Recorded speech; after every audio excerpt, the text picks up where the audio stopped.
সকালবেলা ঘুম থেকে উঠেই মনের ভিতর খুশি খুশি লাগতেছে, কারণ আজ অনেক দিন পর মামার বাসায় যাব। তাই বিছানা থেকে উঠে ওয়াশরুমে গেলাম ফ্রেশ হতে। তারপর ফ্রেশ হয়ে চলে গেলাম খেতে। খাবার টেবিলে দেখি আম্মু বসে আছে, মনে হয় আমার জন্যই বসে আছে। আমি যেতেই আম্মু বলল, কিরে, তোর ঘুম ভাঙলো? আজ না তুই তোর মামার বাসায় যাবি? হ্যাঁ যাব তো মামার বাসায়। আজ দুপুরে রওনা দিব। এখন খাবার দাও তো, ক্ষুধা লাগছে। ঠিক আছে, সাবধানে যাবি। এখন টেবিলে বস, আমি খাবার দিচ্ছি। আমাকে খাইয়ে দাও তুমি, আমি তোমার হাত ছাড়া খাই না, তা তো জানোই। আচ্ছা আয়, আমি খাইয়ে দিচ্ছি। তারপর আম্মুর হাতে খাবার খেয়ে রুমে চলে গেলাম। ধুর, আমার পরিচয় দিতেই তো ভুলে গেছি। বরাবরের মতো আমি আপনাদের মাহফুজ আছি। এবার অনার্স দ্বিতীয় বর্ষে, বাবা মায়ের একমাত্র সন্তান। তারপর মামাকে ফোন দিলাম, একবার বাজতেই ফোন ধরে ফেললো। হ্যাঁ মাহবুজ, বল তোর কি খবর? আর আজ না তোর আমার বাসায় আসার কথা ছিল? হ্যাঁ আসবো তো, আজকেই আসবো। কিন্তু তোমার বাসা তো আমি চিনি না, সেই কতদিন আগে ছোটবেলায় গিয়েছিলাম। হ্যাঁ, তুই বাসে উঠে নিউ সিটির উদ্দেশ্যে বেরিয়ে পড়। তারপর নিউ সিটিতে নেমে আমাকে ফোন দিবি। আচ্ছা ঠিক আছে, আমি আজ দুপুরে রওনা দিব। কিন্তু মামা, তোমার মেয়েটার কি খবর? হ্যাঁ হ্যাঁ, অনেক ভালো আছে। আর তোরা সেই ছোটবেলায় কত খেলা করতিস। আচ্ছা, বাসায় আই, তারপর দুজন মিলে গল্প করবি। ওকে মামা। তারপর কথা শেষ করে রেডি হয়ে গেলাম। ও, আমার মামাতো বোনের নাম জারা, এবার অনার্স প্রথম বর্ষে পড়ে।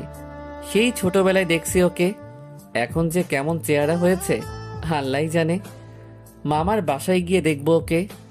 তারপর আম্মুর থেকে বিদায় নিয়ে বাসা থেকে বের হয়ে গেলাম মামার বাসার উদ্দেশ্যে। সোজা বাস স্টেশনে গিয়ে নিউ সিটির উদ্দেশ্যে টিকিট কাটলাম। বাসের ভিতরে বসে আছি। কিছুক্ষণ পর বাস রওনা দিল। বাসের ভিতর বসে ইয়ারফোনটা কানে দিয়ে গান শুনছি, কারণ যেতে যেতে 2 ঘন্টা লাগবে। গান শুনতে শুনতে কখন যে চোখটা লেগে গেছে বুঝতেই পারি নাই। হঠাৎ হেল্পারের ডাকে ঘুম ভাঙল। তারপর দেখি আমি নিউ সিটিতে পৌঁছে গেছি। তারপর বাস থেকে নেমে মামাকে ফোন দিলাম। হ্যাঁ, কোথায় তুই? মামা, আমি তো নিউ সিটিতে পৌঁছে গেছি, এখন কোথায় যাব কিছুই তো চিনি না। হ্যাঁ, চিন্তা করিস না, তুই রিক্সাকে বল এলিফ্যান্ট রোডে চলে আয়। আর আমি তোকে ফোনে আমার বাসায় ঠিকানা দিয়ে দিচ্ছি। ওকে মামা, তুমি ঠিকানা পাঠিয়ে দাও। তারপর একটা রিক্সা নিয়ে এলিফ্যান্ট রোডের উদ্দেশ্যে রওনা দিলাম। রিক্সায় বসে শহরের চারপাশ দেখতে লাগলাম। শহরটা বেশ সুন্দর, সাজানো গোছানো। আমার অনেক ভালো লাগলো এই পরিবেশটা। একটু পরে রিক্সা এসে এলিফ্যান্ট রোডে থামলো। তারপর রিক্সা থেকে নেমে ওয়ালেটটা বের করে ভাড়া দিলাম। তারপর হাঁটতে লাগলাম মামার বাসার দিকে। মামা আমার ফোনে তার বাসার ঠিকানা দিয়ে দিয়েছে। আমি চারপাশের পরিবেশ দেখতে দেখতে এগোতে লাগলাম। আমার হাঁটতে ভালো লাগছিল, কারণ নতুন জায়গার সবকিছু দেখতে আমার অনেক ভালো লাগে। মামার দেওয়া ঠিকানা অনুযায়ী হাঁটতে লাগলাম, কিন্তু অনেক সময় হাঁটার পরেও ঠিকানাটা খুঁজে পাচ্ছিলাম না। এগিয়ে অনেক ক্লান্ত হয়ে গেছি। কি যে করি এখন, এসব ভাবতে ভাবতে হাঁটতেছিলাম। আর দিকে তাকিয়ে কিন্তু হঠাৎ করে কিছু একটার সাথে বেশ জোরে ধাক্কা খেলাম। কিন্তু ধাক্কাটা খেলাম কিসের সাথে? আর তখন এই ঠাস করে ডান গালে একটা চড় মেরে দিল। তারপর ভালো করে তাকিয়ে একটা মেয়ে আমার সামনে দাঁড়িয়ে আছে। মেয়েটি রাগীভাবে বলতে লাগলো, ওই মিয়া, দেখে চলতে পারে না? মেয়ে দেখলেই গায়ে পড়তে ইচ্ছে করে নাকি? হ্যাঁ, এমনিতে ঠিকানা খুঁজতে খুঁজতে ক্লান্ত হয়ে গেছি, তার উপর মেয়েটা বিনা কারণে আমাকে চড় মারলো। আমি কি ইচ্ছে করে ধাক্কা দিয়েছি নাকি? আমারও রাগ উঠে গেল। তারপর আমিও ঠাস ঠাস করে মেয়েটির দুই গালে দুইটা চড় মেরে দিলাম। ওই কুত্তা, তুই আমাকে চড় মারলি কেন? ওই কুত্তি, আগে বল তুই আমাকে চড় মারলি কেন? তুই আমাকে ধাক্কা মারলি কেন? তাই তো চড় মেরেছি। তুই মনে হচ্ছে বিশ্ব সুন্দরী যে তোকে ধাক্কা মারতে যাব? পেত্নির মতো চেহারা, তার আবার এত দেমাক। ওই কি বলি তুই? আমাকে পেতনির মতো দেখতে? পেত্নি মানে? পেত্নির থেকেও খারাপ চেহারা। যাই হোক, এখন ঝগড়া বাদ দাও, আর আমার এই ঠিকানাটা কোথায় একটু বলে দাও। ওই, আমি কি আজ তোকে ঠিকানা বলতে যাব? হ্যাঁ, তুই আমাকে পেতনি বললি কেন? আমি এখন এক জায়গায় জরুরি কাজে যাচ্ছি, না হলে তোর এখানেই অবস্থা খারাপ করে দিলাম।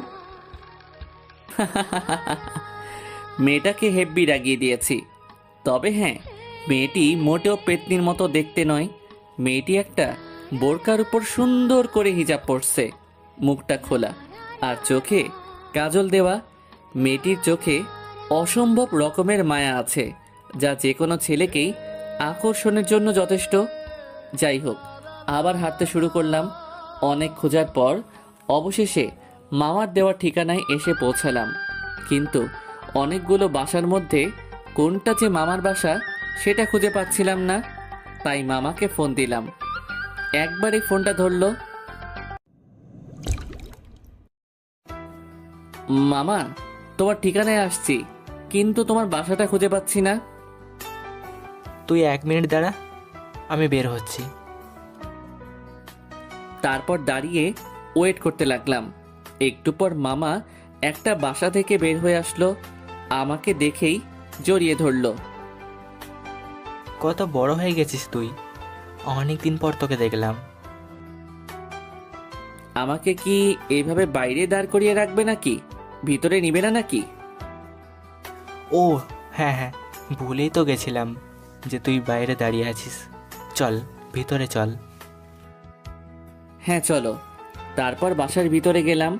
মামার বাসাটা দোতলায়, সিঁড়ি দিয়ে উঠে গেলাম দোতলায়। তারপর কলিং বেল দিতেই মামি এসে দরজা খুলে দিল। আমাকে দেখে মামি জড়িয়ে ধরেও কেঁদে দিল। আমার কথা তো তুই ভুলেই গেছিস। সেই কবে ছোটবেলায় তোকে দেখেছিলাম, আর আজ দেখলাম অনেক বড় হয়ে গেছিস তুই। তুমিও শুরু করলে মামি? আমাকে কি দরজার বাইরে দাঁড় করিয়ে রাখবে নাকি? ভিতরে নিয়ে যাবে না? সে কে রে, তুই বাইরে দাঁড়িয়ে থাকবি মানে? তুই হলো আমার ছেলে, তোকে কি বাইরে রাখবো নাকি? আয় ভেতরে আয়। হ্যাঁ চলো। তারপর মামা মামির সাথে ভিতরে গেলাম। বাহ, ভিতরটা তো অনেক সুন্দর করে সাজানো। মামি সোফায় বসতে বলে ফ্যানটা অন করে দিল। তারপর আব্বু আম্মুর শরীর কেমন আছে জিজ্ঞাসা করলেন, আরও কত কিছু জিজ্ঞাসা করলেন, অত মনে নাই।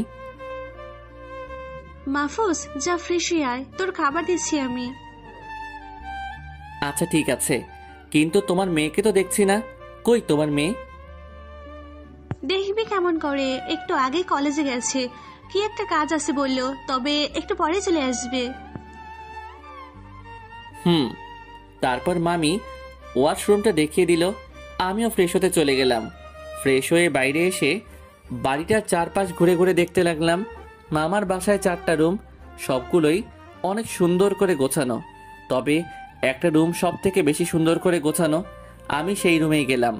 তারপর রুমের দরজা আটকে দিয়ে রুমটা দেখতে লাগলাম। রুমের দেয়াল বরাবর একটা খাট রাখা, বিছানাটা খুব সুন্দর করে সাজানো। বিছানা দেখেই ঘুম চলে আসছে আমার।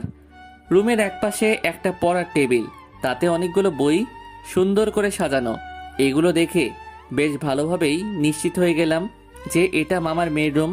তাতে আমার কি, আমি এখন বিছানায় বসে বিশ্রাম করি। তারপর বিছানায় হেলান দিয়ে বসে ফেসবুকিং করতে লাগলাম। এমন সময় দরজায় কে যেন নক করলো। ধুর, এমন সময় আবার কে আসবে? অনেক বিরক্তি ভাব নিয়ে বিছানা থেকে উঠে দরজার কাছে গেলাম। তারপর দরজা খুলতেই তো আমার চোখ কপালে উঠে গেল। বাইরে তাকিয়ে দেখি রাস্তায় যে মেয়েটার সাথে ঝগড়া করে আসছি সে দাঁড়িয়ে আছে। মেয়েটা তো আমাকে দেখে বহু গুণে অবাক হয়েছে। আমিও তো কিছুই বুঝতে পারছি না। আমিও অবাক হয়ে তাকিয়ে আছি মেয়েটার দিকে। এই ছেলে, তুই এখানে আমার বাড়িতে কি করছিস? তোর বাড়ি মানেটা কি? এইটা আমার নিজের মামার বাড়ি। কই থেকে উড়ে এসে জুড়ে বসছে এখানে? আমি উড়ে এসে জুড়ে বসছি? আম্মু, এই আম্মু, এই ছেলেটা এখানে কি করছে? এই যারা, কি শুরু করলি তুই বলতো? এত চিল্লাছিস কেন? আম্মু, এই পাঁচি ছেলেটা এখানে আমার রুমে কি করছে? আর এই বাড়িতে কেন? খারাপ ছেলে মানে? ও তো তোর জাহিদ ফুপার ছেলে মাহফুজ। আজ এতদিন পরে আমাদের বাড়িতে এসেছে, আর তুই কি শুরু করলি? ও, তাহলে এই সেই জাহিদ ফুপার বান্দর ছেলে। জানো আম্মু, আজকে রাস্তায় ও আমাকে চর মারছে আর পেতনি বলছে। মামি, তাহলে এইটাই আমার মামার পেতনি মেয়ে? তবে পেতনি হলেও চেহারাটা ভালো হয়েছে। অনেক ঝগড়া হয়েছে তোদের, এখন খেতে আয় দুজনেই, আমি খাবার দিচ্ছি তোদের। আর মাহফুজ তো তোকে চিনতো না বলেই হয়তো ওই রকম করেছে। এখন দুজনে খেতে আয়। আর মাহফুজ, পাশের রুমে তোর বিছানা তৈরি করা আছে, তুই ওইখানে থাকবি। তারপর আমি জারার দিকে তাকালাম। আমাকে মুখ ভেঙচি কেটে রুমে চলে গেল। তারপর আমিও খাবার খেতে টেবিলে চলে গেলাম। টেবিলের কাছে গিয়েই তো অবাক হয়ে গেলাম। পুরো টেবিল জুড়ে সব আমার পছন্দের খাবারগুলো সাজিয়ে রাখা। তবে সব থেকে বেশি পছন্দ করি মুরগির মাংস আর পোলাও। আমার তো এসব খাবার দেখে প্রচণ্ড ক্ষুধা লেগে যায়। তখনই মামি আসলো। আমি বললাম, মামি, এত কিছু কার জন্য রান্না করছো তুমি? কেন রে, সব তো তোর সাথে রান্না করেছি, তোর পছন্দ হয়নি? কি যে বলো মামি, সবগুলোই আমার প্রিয় খাবার, অনেক পছন্দ হয়েছে আমার। এখন খেতে বস। তারপর খেতে বসলাম। আর তখনই যারা আসলো, সাথে মামাও আসলো। সবাই মিলে খেতে লাগলাম। ও, খাবারটাও অনেক ভালো রান্না হয়েছে, মুখে লেগে থাকার মতো। সবাই মিলে খেতে খেতে অনেক গল্প করলাম। মামা আমার পড়াশোনার বিষয়সহ আরও অনেক কিছু জানলো। তারপর খাবার খাওয়া শেষ করে নিজের রুমে চলে গেলাম। তারপর বিছানায় শরীরটা এলিয়ে দিলাম। ক্লান্ত থাকার কারণে চোখের উপর ঘুম এসে নাড়া দিল। তারপর ঘুমিয়ে গেলাম। ঘুম ভাঙল বিকালবেলায়। বিছানা থেকে উঠে ফ্রেশ হয়ে নিলাম। তারপর রুম থেকে বাইরে বের হলাম। দেখি মামা মামি সোফায় বসে গল্প করতেছে। আমি বললাম, মামা, যারা কোথায় গো? যারা ওর নিজের রুমে আছে, জাগে কথা বল। তারপর আমি যারা রুমের সামনে গেলাম। গিয়ে দেখি যারা বই পড়তেছে। আমি দরজায় নক করলাম। আসতে পারি যারা ম্যাম? বাবা, তুই এবার আমার রুমে আসার জন্য অনুমতি নিচ্ছিস? আগে তো হুটহাট করে ঢুকে পড়তি। ধুর পাগলি, তখন তো ছোট ছিলাম তাই বুঝতাম না। এখন তো তুই বড় হয়ে গেছিস। হ্যাঁ হয়েছে, এখন রুমে আসেন। তারপর আমি জারার রুমে ঢুকলাম। গিয়ে জারার পাশে বসলাম। বসে বললাম, ওই যারা, আমার সাথে এখন ঘুরতে চল তো, তোদের শহরটা ঘুরে দেখে আসি একটু। ওকে, চল। তারপর যারার সাথে ঘুরতে বের হলাম। একটা রিক্সা নিয়ে দুজন একটা পার্কে গেলাম। ওখানে অনেক সময় কাটালাম। তারপর যারা ফুচকা খেতে চাইলো, তখন ওকে ফুচকার দোকানে নিয়ে ফুচকা খাওয়ালাম। যারার ফুচকা খাওয়া দেখে তো আমি অনেক বেশি অবাক হয়ে গেলাম। যেখানে আমি 3টা ফুচকা শেষ করতে পারলাম না, সেখানে ও পুরো এক বাটি ফুচকা শেষ করে ফেললো। যারা, আইসক্রিম খাবি? চকলেট আইসক্রিম আমার অনেক পছন্দ। তারপর যারার জন্য চকলেট আইসক্রিম কিনলাম। যারা আইসক্রিম পেয়ে অনেক খুশি হলো। এইভাবে দুইজন অনেক মজা করলাম সারা বিকাল জুড়ে। তারপর একটা রেস্টুরেন্টে নিয়ে গেলাম যারাকে। তারপর ওর পছন্দ মতো সব খাবার অর্ডার করতে বললাম। কিরে, আজ এত খাওয়াচ্ছিস, ব্যাপারটা কি? আরে কিছু না, এমনি আজ এতদিন পর আসলাম তো, তাই ট্রিট দিলাম আর কি। তারপর দুজনে খাওয়া শেষ করে রেস্টুরেন্ট থেকে বের হলাম। তারপর একটা রিক্সা ডাক দিলাম। মামা, কই যাব? আমি মামার বাসা ঠিকানা দিলাম। তারপর দুজনে রিক্সায় উঠে বসলাম। রিক্সা তার আপন গতিতে চলতে শুরু করলো। কিছুক্ষণ পর বাসার সামনে এসে রিক্সা দাঁড়ালো। আমি নেমে রিক্সাওয়ালাকে 2000 টাকার একটা নোট দিলাম। তারপর যারাও নেমে গেল। মামা, আমার কাছে তো ভাঙানি টাকা নেই। আরে মামা, রেখে দেন তো। তারপর বাসার ভিতরে চলে গেলাম। দরজার সামনে গিয়ে কলিং বেল দিলাম। মামি এসে দরজা খুলে দিল। তারপর সোজা আমার রুমে চলে গেলাম। বিছানায় বসে ফেসবুকিং করতে লাগলাম। এইভাবে অনেকটা সময় পার হয়ে গেল। মামি এসে রাতের খাবার খাওয়ার জন্য ডেকে গেল। তারপর আমি রুম থেকে বেরিয়ে খাবার খেতে গেলাম।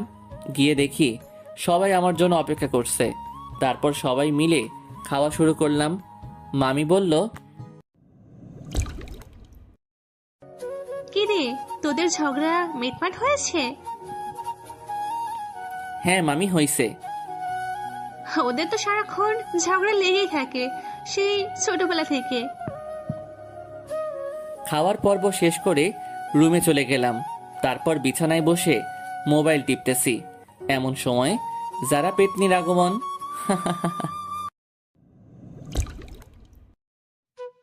খাওয়ার পর্ব শেষ করে রুমে চলে গেলাম। তারপর বিছানায় বসে মোবাইল টিপতেছি। এমন সময় যারা পেতনির আগমন। কিরে পেতনি, কিছু বলবি? হ্যাঁ, বলতেই তো আসছি, তোর ফোন নাম্বার আর ফেসবুক আইডি দে। তারপর যারার কাছে ফোন নাম্বার আর ফেসবুক আইডি দুইটাই দিলাম।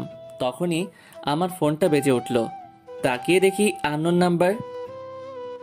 ওইটা আমার নাম্বার, সেভ করে রাখ। ওকে। তারপর যারা রুম থেকে চলে গেল। আমিও ফ্রেন্ডের সাথে চ্যাট করতে লাগলাম। একটু পর মিষ্টি মেয়ে নামে একটা আইডি থেকে ফ্রেন্ড রিকোয়েস্ট আসলো। আমি অ্যাকসেপ্ট করার সাথে সাথে মেসেজ আসলো, ওই আমি যারা। ও পেতনি, তাহলে এইটা তোর আইডি? ওই হারামি, তুই আমাকে কি বললি? কই কিছু বলি নাই তো। আমি এখন ঘুমিয়ে গেলাম। হ্যাঁ। ওকে, গুড নাইট। Good night. তারপর ফোনটা রেখে ঘুমিয়ে পড়লাম। হঠাৎ দেখি একটা মেয়ে আমার সামনে হাঁটু গেড়ে ফুল নিয়ে আমাকে প্রপোজ করছে। মেয়েটাকে দেখতে অসাধারণ। আমিও মেয়েটার প্রেমে পড়ে গেছি। তারপর আমি মেয়েটাকে জড়িয়ে ধরলাম। মেয়েটাও আমাকে জড়িয়ে ধরলো। আহ, তখন কি যে একটা অনুভূতি হচ্ছিল। তখনই আমার পুরো শরীর পানিতে ভিজে গেল। আরে, এখানে আবার পানি আসলো কই থেকে? তখনই আমার ঘুমটা ভেঙে গেল। চোখ খুলে দেখি যারা বালতি হাতে নিয়ে পাশে দাঁড়িয়ে আছে। তার মানে এতক্ষণ সবকিছু স্বপ্ন ছিল। কত সুন্দর একটা স্বপ্ন দেখতেছিলাম। ওই পেতনি এসে সব কিছু শেষ করে দিল। ওই পেতনি, তুই আমার গায়ে পানি দিলি কেন? কত সুন্দর একটা মেয়েকে জড়িয়ে ধরেছিলাম, তুই এসে সব ভেস্তে দিলি। তোকে এতক্ষণ ধরে ডাকতেছি, উঠোস না কেন? তাই তো পানি মারলাম। আম্মু খেতে ডাকতেছে, খেতে আয়। সারা শরীর পানিতে ভিজে গেছে, তাই উঠে ওয়াশরুমে গেলাম ফ্রেশ হতে। তারপর ফ্রেশ হয়ে খেতে চলে গেলাম। সবাই আমার জন্য টেবিলে বসে ওয়েট করতেছে। তারপর সবার সাথে খেতে বসলাম। আজকেও মামি আমার সব পছন্দের খাবার রান্না করছে। অনেক মজা করে খেলাম। খাওয়ার পর সবাই মিলে আড্ডা দিতে বসলাম।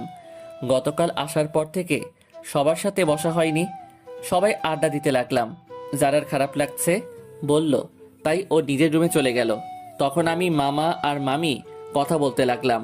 আমার মামা বড়ই মিশুক মানুষ, সবার সাথেই অতি সহজে মিশে যেতে পারে। আমাকে দুইজনেই অনেক ভালোবাসে, তাই তাদের কথাই যেন শেষ হতে চাইছে না। মামি বলল, মাহফুজ, যারার ব্যবহারে কিছু মনে করিস না। মেয়েটা একটু রাগী হলেও মনটা অনেক ভালো। হ্যাঁ, মনটা তো অনেক ভালোই, আর চেহারাটাও তো মাশাআল্লাহ একদম মামির মতো সুন্দরী হয়েছে। তাহলে যারাকে তোর পছন্দ হয়েছে? মানে কি বলতে চাইছো তুমি? হ্যাঁ, ঠিকই বলছি। আমি আর তোর বাবা মিলে তোদের বিয়ে ঠিক করে রেখেছি। সেই তোদের ছোটবেলা থেকে। তুই যদি যারাকে পছন্দ করিস তাহলে তোদের বিয়ে দিয়ে দেব। মামার কথা শুনে তো মনে মনে প্রচণ্ড খুশি হলাম, কারণ ছোটবেলা থেকেই যারাকে আমার ভালো লাগতো। আর এখন তো দেখি মেঘনা চাইতেই জল। হ্যাঁ মামা, আমি যারাকে পছন্দ করি, তবে ও কি আমাকে মেনে নিবে? সেটার দায়িত্ব তোর, তুই যারাকে বোঝাবি। মামার কথা শুনে তো উড়াধুরা নাচতে ইচ্ছা করতেছে। না থাক, আপনাদের সামনে আর নাচবো না। খুশি খুশি মন নিয়ে নিজের রুমে চলে গেলাম। বিছানায় বসে জারার কথা ভাবতে লাগলাম।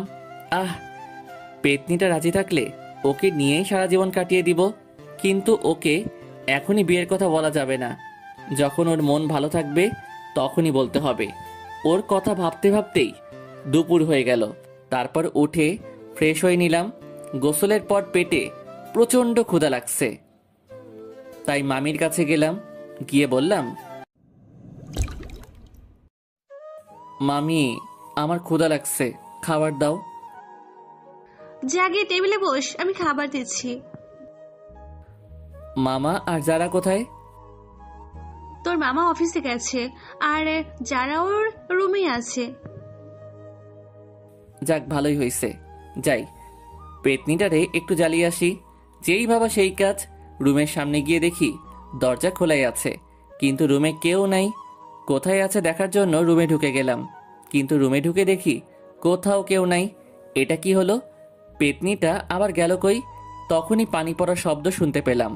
তার মানে পেতনিটা হয়তো গোসল করতেছে। যারা টেবিলের দিকে খেয়াল করে দেখি গল্পের বই রাখা।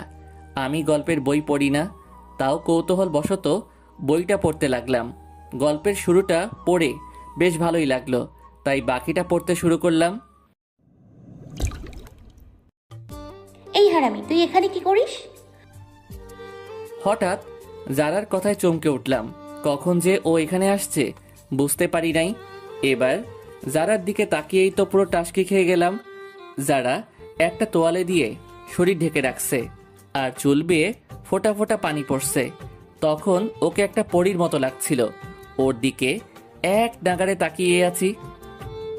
ওই, ওভাবে কি দেখছিস তুই? জীবনে কোনো মেয়ে দেখিস নাই? যারার কথায় ধ্যান ভাঙলো। না মানে মেয়ে মানুষ তো দেখছি, কিন্তু তোর মতো সুন্দরীকে তো এই প্রথম দেখলাম। তোকে দেখে মনে হচ্ছে যেন আকাশ থেকে একটা পরী নেমে আসছে। আমার কথাতে মনে হয় যারা লজ্জা পেয়েছে, তাই চোখ নামিয়ে ফেললো। হইছে, আর পাম দেওয়া লাগবে না। এখন যা এখান থেকে, আমি কাপড় চেঞ্জ করব। আমি থাকলে কি সমস্যা? তোকে যেতে বলেছি কিন্তু। ওকে, যাচ্ছি যাচ্ছি। তারপর যারা রুম থেকে চলে আসলাম, আমার রুমে চলে গেলাম। বিছানায় বসে ফোন টিপতে লাগলাম। আমার কয়েকটা ফ্রেন্ড দেখি লাইনে আছে, তখন ওদের সাথে চ্যাট করতে লাগলাম। একটু পর মামি এসে খাবার জন্য ডেকে গেল।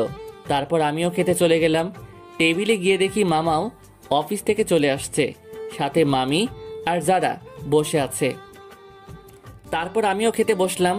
আজকের খাবারগুলো অনেক মজা হয়েছে। খেতে খেতে সবাই মিলে অনেক কথা বললাম। তারপর খাওয়া শেষ করে রুমে চলে গেলাম। তারপর শরীরটা বিছানায় এলিয়ে দিলাম। কখন যে ঘুমিয়ে গেছি বলতে পারলাম না। ঘুম ভালো একেবারে বিকালে। তারপর উঠে ফ্রেশ হয়ে নিলাম। বাইরে গেলাম একটু ঘুরতে। আজকে বাইরের পরিবেশটা অনেক ভালো লাগছে। আমি গিয়ে একটা পার্কে বসলাম। সামনে দেখি বাদামওয়ালা যাচ্ছে, তাই বাদাম কিনে খেতে লাগলাম। পার্কের পরিবেশটা অনেক ভালো লাগতেছিল, তাই কখন যে প্রায় সন্ধ্যা হয়ে আসছে খেয়ালই করি নাই। তারপর পার্কের বাইরে এসে যারার জন্য একটা চকলেট আইসক্রিম নিলাম, কারণ চকলেট আইসক্রিম যারা অনেক পছন্দ করে। তারপর একটা রিক্সা নিয়ে বাসার উদ্দেশ্যে রওনা দিলাম। মনে মনে ভাবলাম যে আজকেই যারাকে বিয়ের কথা বলবো। একটু পর রিক্সা বাসার সামনে চলে আসলো। রিক্সা থেকে নেমে ভাড়া দিলাম। তারপর বাসায় গিয়ে কলিং বেল দিলাম। যারা এসে দরজা খুলে দিল আর বলল, কিরে, কই গিয়েছিলি? বাসায় থেকে থেকে বোর হয়ে গিয়েছিলাম, তাই বাইরে থেকে একটু ঘুরে আসলাম। ও, তারপর আমার রুমে চলে গেলাম। রুমে গিয়ে ফ্রেশ হয়ে নিলাম। তারপর বিছানায় বসে মোবাইলে গেম খেলতে লাগলাম। কিছুক্ষণ পর মোবাইলটা রেখে রুম থেকে বের হলাম। দেখি মামা চলে আসছে। তারপর মামার সাথে কথা বলতে লাগলাম। একটু পর মামি এসে খেতে যাওয়ার জন্য বলে গেল। তারপর সবাই মিলে খাবার খেয়ে নিলাম। সবার সাথে গল্প করে রুমে চলে আসলাম। ফেসবুকিং করতেছিলাম রুমে বসে। হঠাৎ মনে পড়ল যে যারাকে তো বিয়ের কথা বলতে চেয়েছিলাম। তাই আর দেরি না করে যারা রুমের দিকে গেলাম, কিন্তু রুমে কেউ নাই, দরজাও খোলা রাখা। মামির কাছে শুনলাম যারা কই। মামি বলল হয়তো ছাদে গেছে, তাই আমিও ছাদে চলে গেলাম। যাওয়ার সময় যারার আইসক্রিমটা নিয়ে গেলাম ওকে দেওয়ার জন্য। ছাদে গিয়ে দেখি পেতনিটা ছাদের রেলিং ধরে দাঁড়িয়ে আছে। তারপর আমিও ওর কাছে গেলাম। আমি যে ওর পিছনে দাঁড়িয়ে আছি, পেতনিটা এখনো ঠিক পাই নাই। তারপর হাত দিয়ে ওর চোখ দুটো ধরলাম। হঠাৎ করে ধরার কারণে যারা ভয় পেয়ে গেল। যখনই চিল্লাতে যাবে ওর মুখটা হাত দিয়ে চেপে ধরলাম আর বললাম, আরে আমি মাহফুজ, এত ভয় পাওয়ার কি আছে? হুম। কি বলতেছো? ও, মনেই তো নাই, আমি তো ওর মুখ ধরে রাখছি। তারপর মুখ ছেড়ে দিতেই জোরে জোরে শ্বাস নিতে লাগলো। ওই হারামি, এভাবে কেউ মুখ চেপে ধরে? আর একটু হলেই তো যেতাম। সরি পেতনি ম্যাডাম।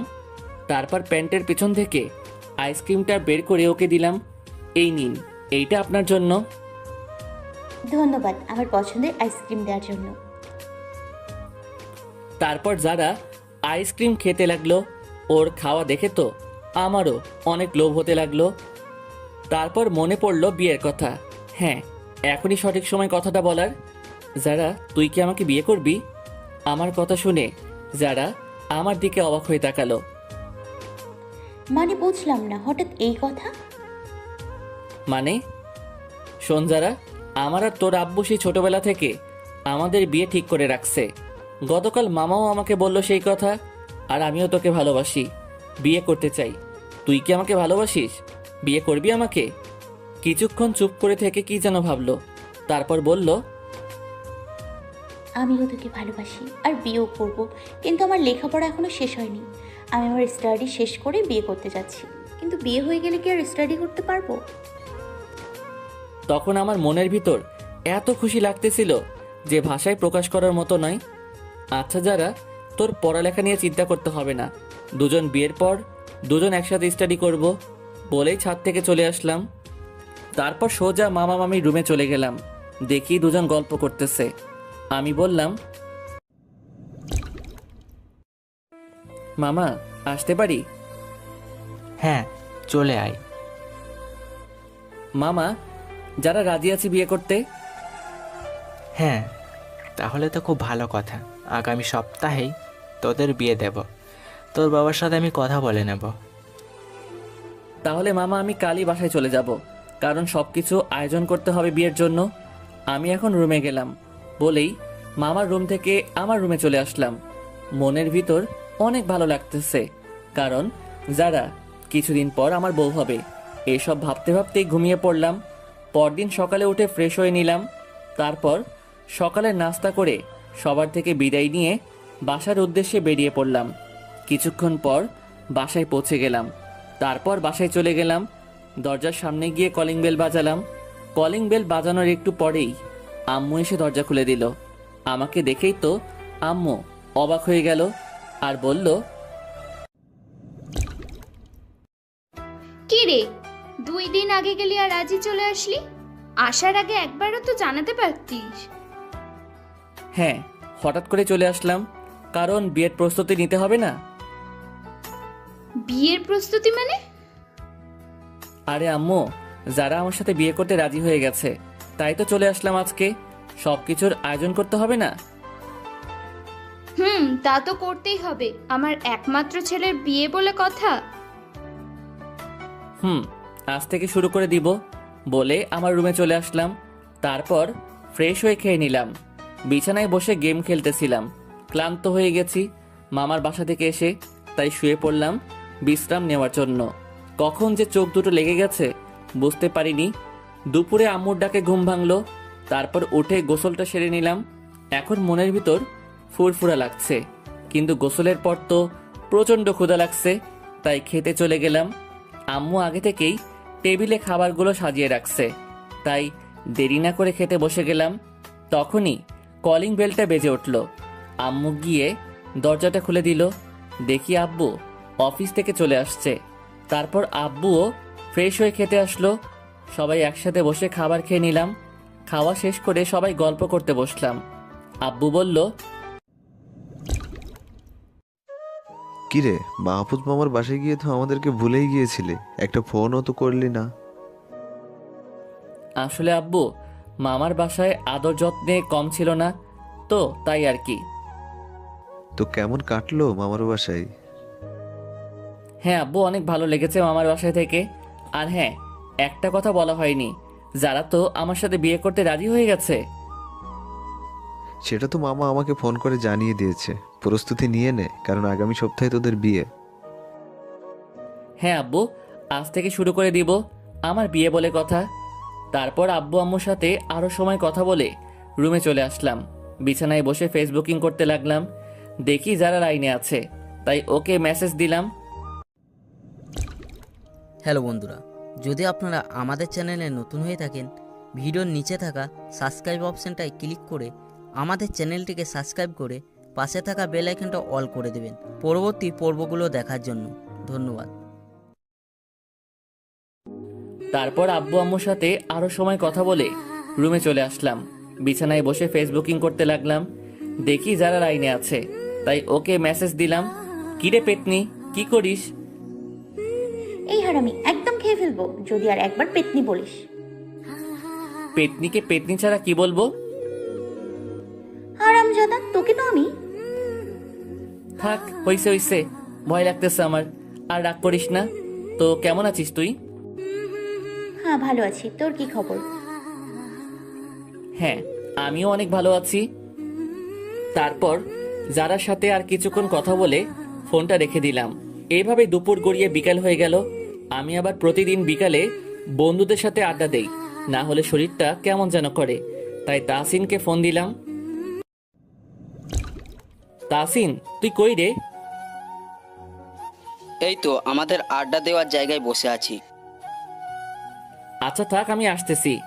তারপর বাসা থেকে বের হয়ে ওদের কাছে চলে গেলাম। আড্ডায় গিয়ে দেখি তাহসিন, রাজ, তুহিন আরো অনেকগুলো হারামি বসে আছে। তারপর ওদের কাছে গিয়ে বসলাম। এই যে আসছে আমাদের বস, এবার সবাই তাজে উইশ করো। যাক, আমার সবাই বস মানে এটাই অনেক, আর কিছু দরকার নাই। তো দোস্ত, কি খবর তোর? ওই যে মামার বাসায় গেলি, তারপর আর খোঁজ নিলি না। তোদের জন্য গুড নিউজ আছে, আগামী সপ্তাহে আমার বিয়ে মামার মেয়ের সাথে। তোরা সবাই থাকবি কিন্তু। ওরে শালা, আগে বলবি তো, ভাবিকে নিয়ে এসেছিস। এই জন্যই তো এখানে আসা।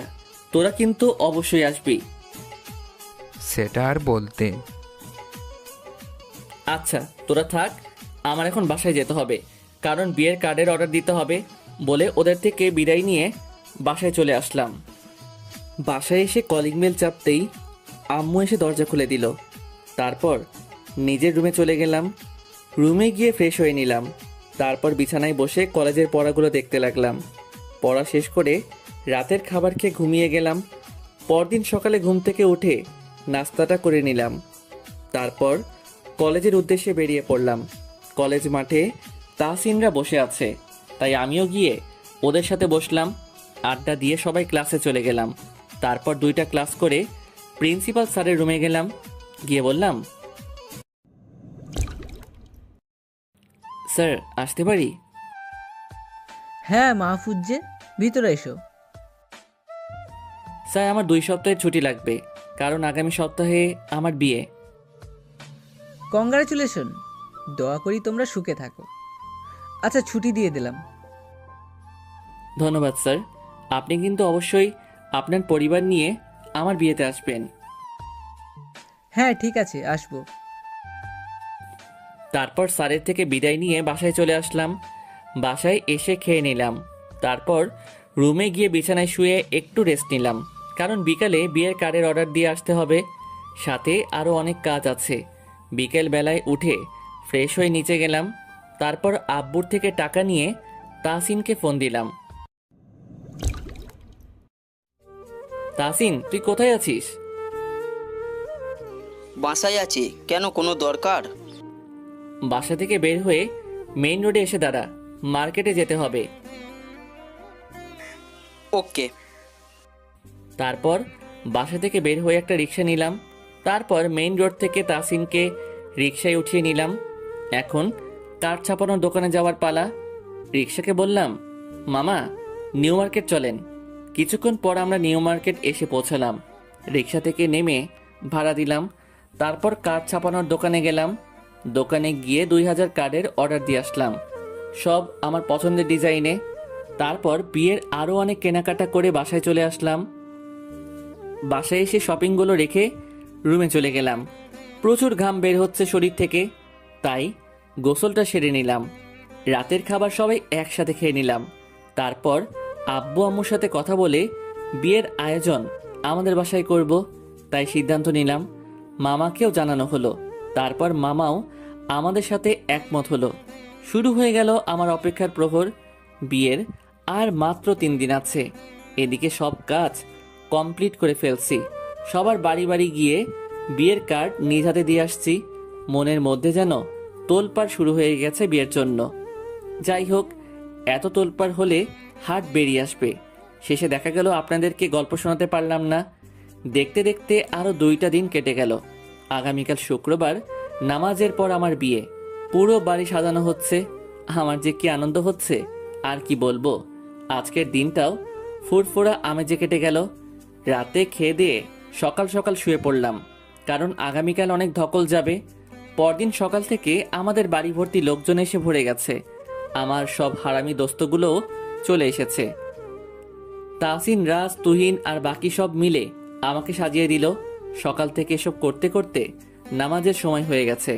তারপর সবাই মসজিদে নামাজ পড়তে চলে গেলাম। নামাজ শেষ করে বাসায় চলে আসলাম।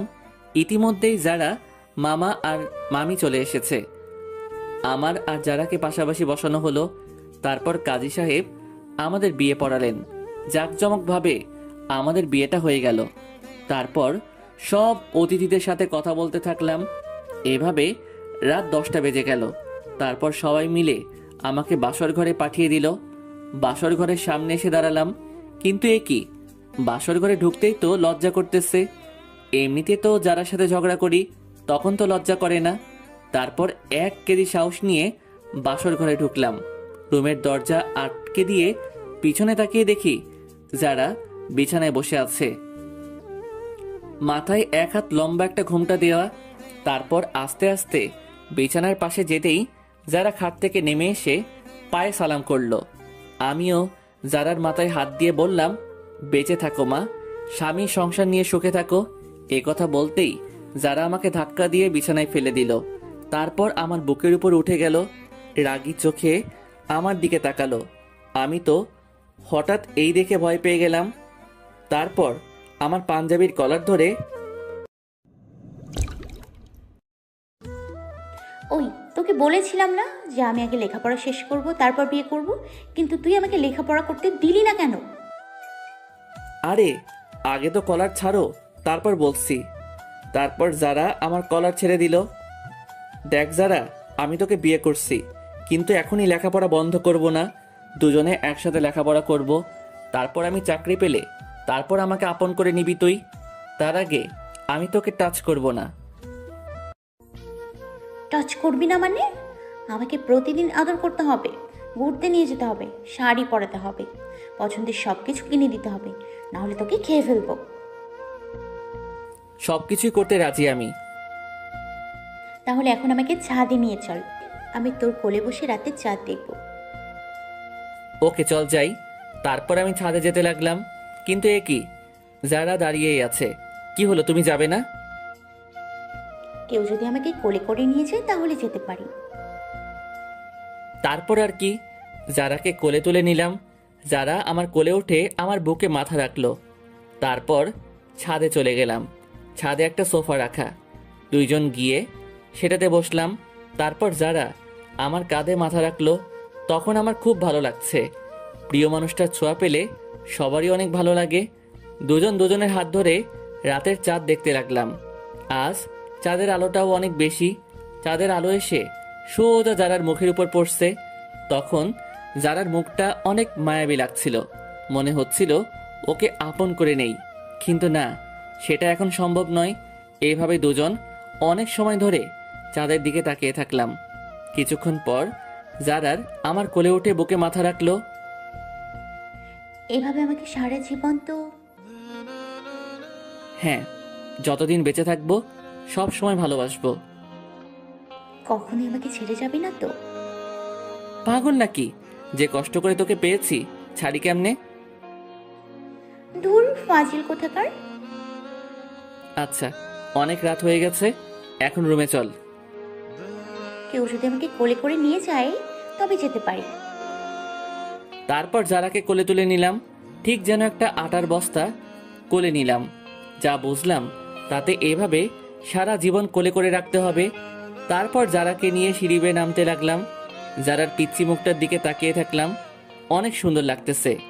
হঠাৎ এই যারা আমার ঠোঁট জোড়া ওর দখলে করে নিল। এমনিতেই কোলে করে সিঁড়ি দিয়ে নামছি, তার উপর এই কাহিনী করে বসলো। এবার দুইজনেই একসাথে পড়বো। একটু পর আমাকে ছেড়ে দিল। আমি ততক্ষণ সিঁড়িতেই দাঁড়িয়েছিলাম। সিঁড়িতে দাঁড়িয়ে আছিস কেন? তুই যা শুরু করছিলি তাতে দুজনেই একসাথে পড়ে যেতাম। আসলে তোর লাল ঠোঁট দেখে নিজেকে সামলাতে পারিনি। তারপর ওকে নিয়ে রুমে চলে গেলাম।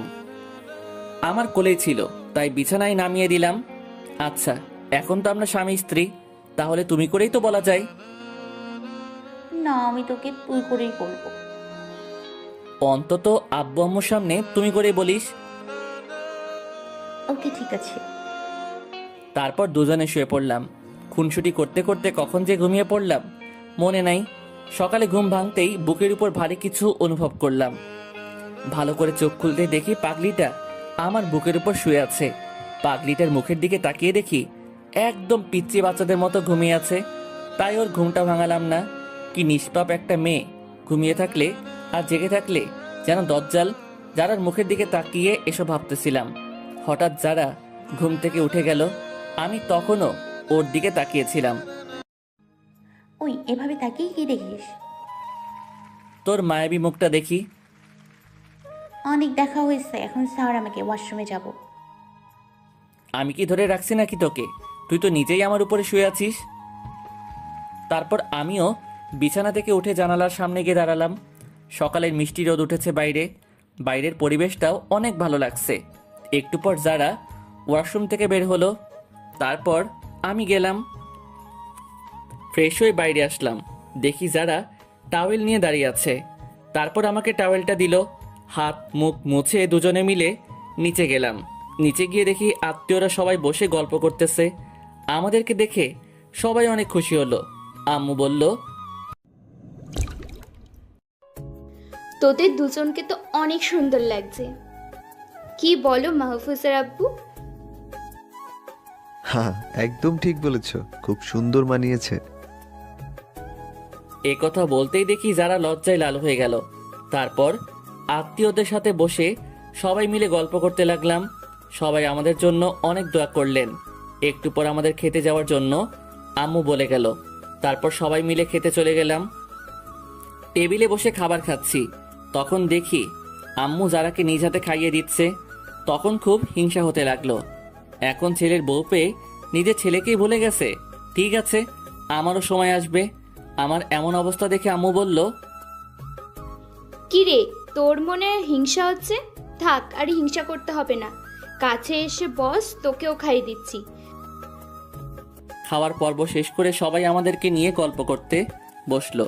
আমাদের মাঝখানে বসিয়ে সবাই গোল হয়ে গল্প করতে লাগলো। এত গল্প যে কেমনে করতে পারে আল্লাহই ভালো জানে। আমার তো অশান্তি ধরে যাচ্ছিল। এইভাবে গল্প করতে করতে দুপুর হয়ে গেল। তখন সবাই ফ্রেশ হতে চলে গেল। যাক বাবা, এতক্ষণে মুক্তি পেলাম।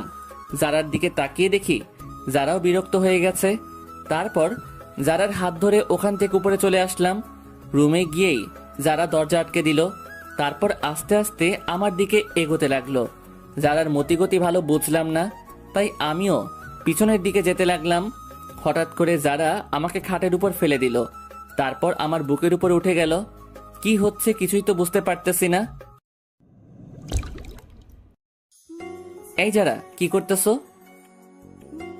আমার কথা না শুনে আবার ঠোঁটের দিকে এগোতে লাগলো, আস্তে আস্তে একদম আমার ঠোঁটের কাছে চলে আসলো।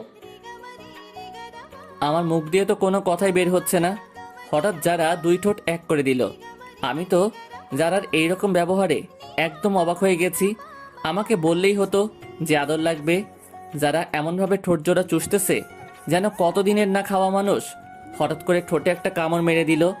আমি তো ব্যথায় করে উঠলাম, কিন্তু যারা কিস করেই যাচ্ছে। পুরো 10 মিনিট পর ছাড়লো। আমার দম যেন বন্ধ হয়ে গেছিল। দুজনেই হাঁপাচ্ছি। ওই এভাবে কেউ কিস করে?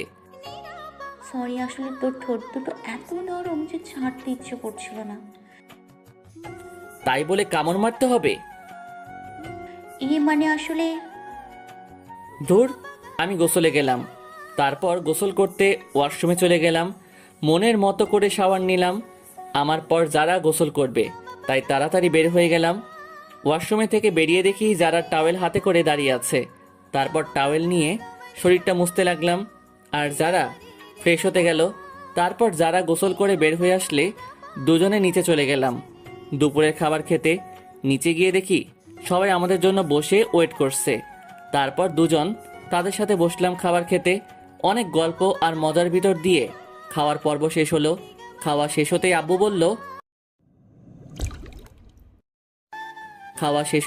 বলল, কিরে মাহফুজ, যারা মাকে নিয়ে তোর কলেজেই ভর্তি করলে? হ্যাঁ আব্বু, এখানেই ভর্তি করব, যাতে ওর খেয়াল রাখতে পারি সব সময়। তো কবে ভর্তি করলি ওকে?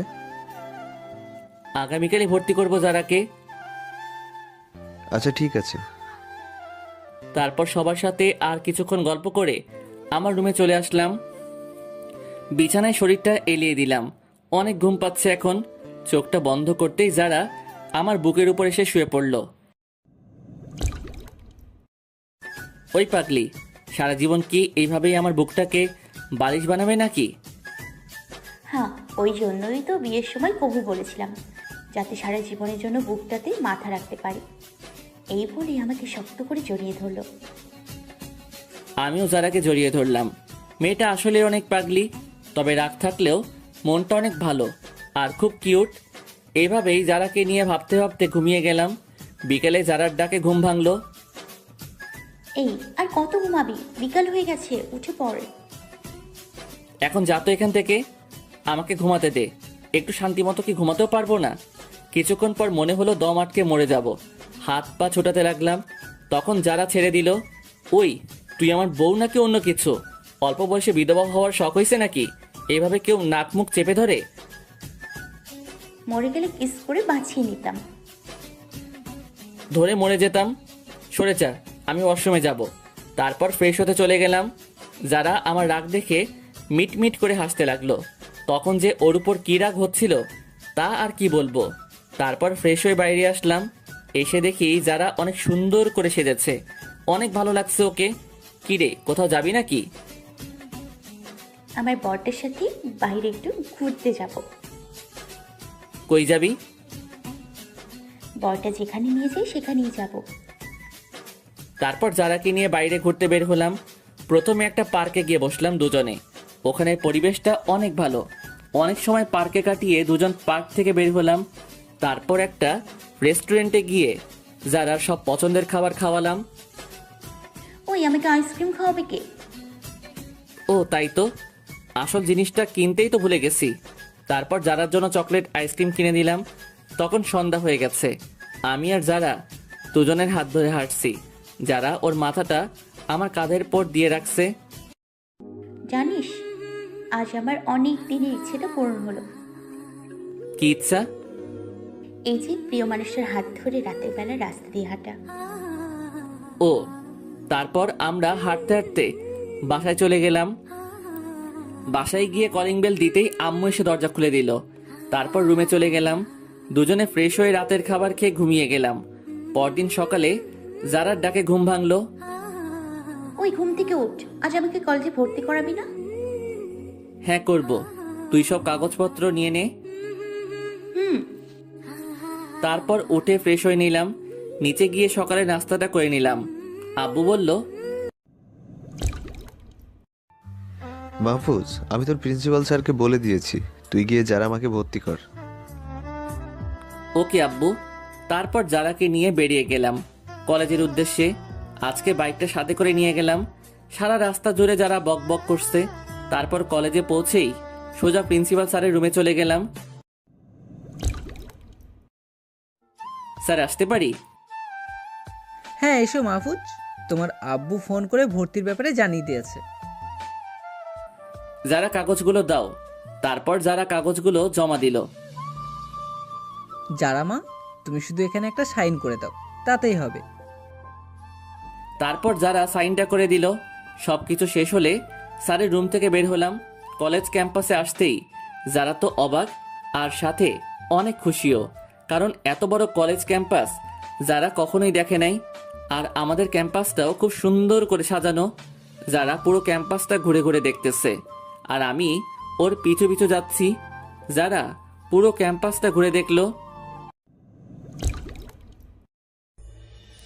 যারা আমাদের কলেজে অনেক সুন্দর একটা পুকুর আছে, চলো ওখানে গিয়ে বসি। ওকে চলো। একটা কথা বলবো?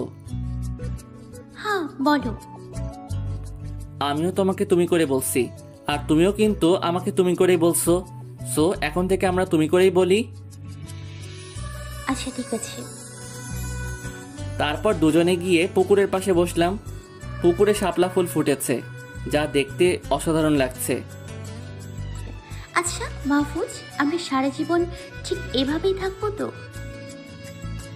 হ্যাঁ, সবসময় এভাবেই থাকবো, যতদিন বেঁচে থাকবো। এ কথা বলতেই যারা আমার সাথে একদম মিশে যায়। দুজন অনেক সময় পুকুরের পাশে কাটালাম। একটু পর ওখান থেকে ক্যাম্পাসে আবার চলে আসলাম। এসে দেখি তাহসিন, রাজ, তুহিন বসে বসে গল্প করতেছে।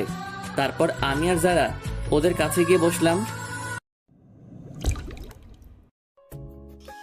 আরে যারা পূজে, কেমন আছো? এই তো অনেক ভালো আছি, আপনি কেমন আছেন? হ্যাঁ আমিও অনেক ভালো আছি। তবে শোনো, তুমি মাহফুজের বউ, তাই আমাদেরকে তুমি করেই ডাকবে। ওকে ঠিক আছে ভাইয়া। এতক্ষণ ধরে ওদের কথাবার্তা শুনতেছিলাম, আমি কোনো কথা বলার মতো সুযোগই পাই নাই। তারপর রাজ, তুহিন, তোদের কি খবর? আমরা সবাই অনেক ভালো আছি, কিন্তু আমাদের ট্রিট কই ভাই? বিয়ে তো সবাই খেলি, তারপরও ট্রিট লাগবো? হ্যাঁ লাগবে, আর এক্ষুনি।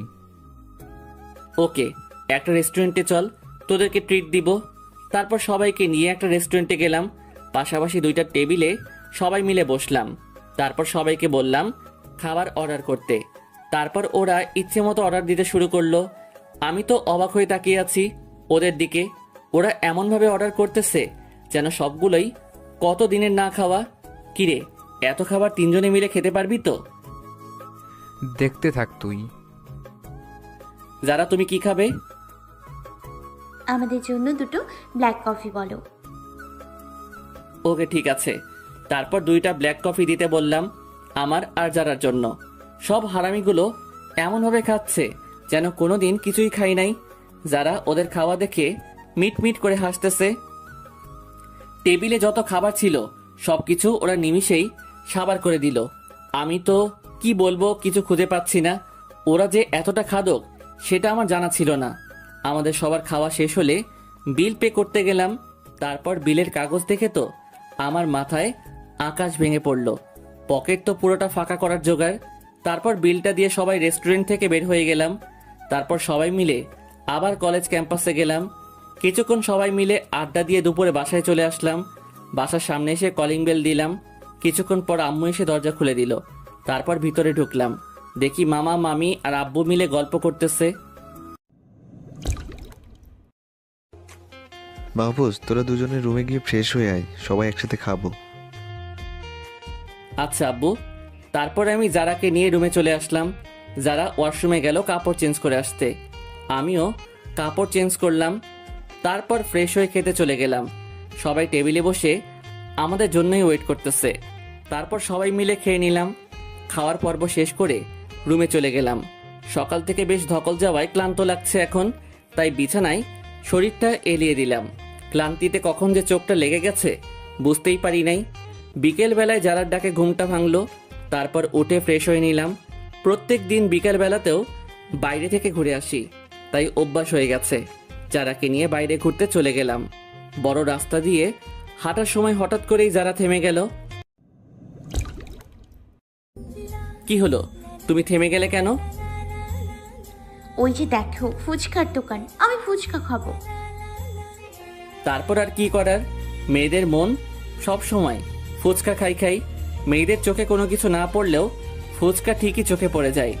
দেখি ফুচকা মামা বেশ বড় করেই একটা দোকান দিয়েছে। তারপর যারাকে নিয়ে ফুচকার দোকানে গেলাম।